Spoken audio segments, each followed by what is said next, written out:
Hello, hello, this is Whale Hater with Packet Tracer 9225 for the Cisco CCNA, course number 2. Let's get in going.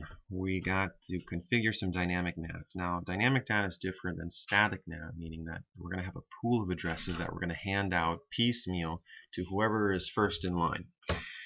So with static NAT, it's a one-to-one conversion. There is this private address and it's always going to be converted to this public address and vice versa.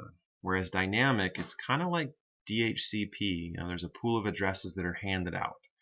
And that's what we're going to be doing today for R2.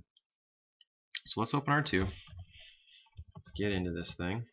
And we're going to, first of all, we're going to configure one statement access list for anything belonging to the 172 network. So let's call it access list 1, and we're going to say permit anything from this, or anything with these networks, or within these network ranges.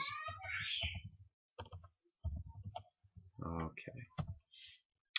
So that access list is done, and then we're going to say configure R2 with a NAT pool.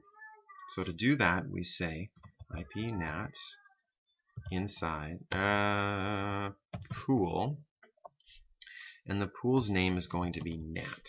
You can tell from here, associate ACL1 with NAT.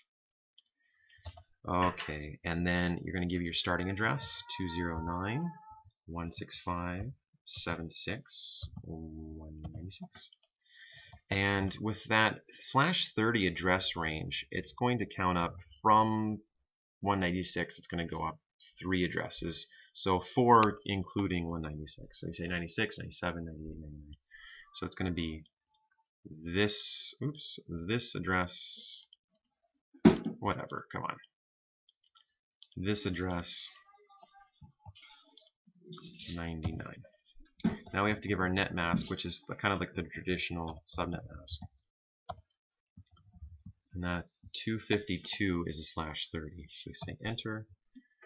Alright, notice in the topology there are 3 network ranges that could be translated based on the access control list. And they're right. There is this one, and this one. Okay, so what about it? What will happen if more than 2 devices attempt to access the internet? Now, instead of explaining that now, I'm going to demonstrate that in a little bit. So let's keep going. Associate access control list 1 with an NAT pool. Alright, to do that, we're going to say IP NAT, and we're going to say inside. The source is going to be a list this time, and not, there's going to be a list of address, or a list of access control lists it has to go through. And we're going to associate it with that with the pool NAT. Enter. What is next? Configure the NAT interfaces. Configure R2 interfaces with the appropriate inside and outside NAT commands. So which one would be the inside and which one would be the outside? The inside interfaces point at a private network. So this interface, I got it. Touchy tonight. This interface right there is going to be the inside interface. The outside interface points towards the public addresses, towards the internet. So that would be this address, this interface right here. So interface. Let's find our interfaces. So the ones, come on. The 172.16.1.1 is going to be S001, and then the other one's going to be S000. S001, and we're going to say IP NAT inside, and then we're going to double up arrow, change that to a 0, double up arrow, change that to an out.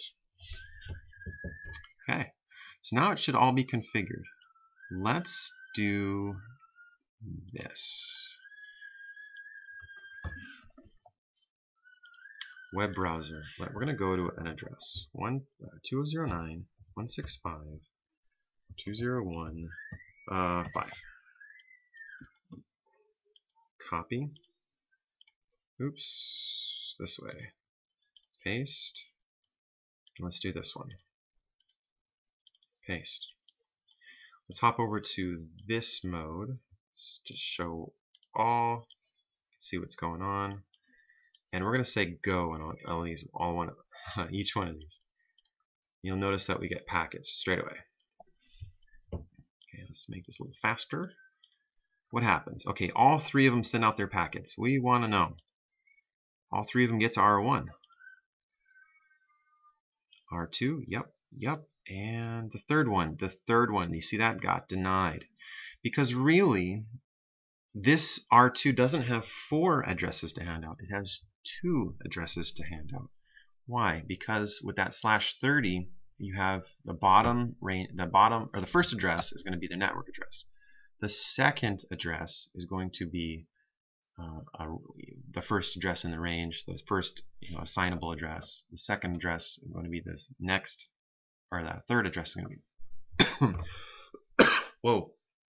The third address is going to be the second available address, and the last address is going to be the broadcast address, right? That's kind of how the network masks work. Well, if it only has 2 addresses to give out, that means that first come, first serve. 2 of these got through, 1 of them did not. So you'll see that one got denied. Sorry, buddy, no soup for you. Now coming back, you've got the ARP requests. Came through.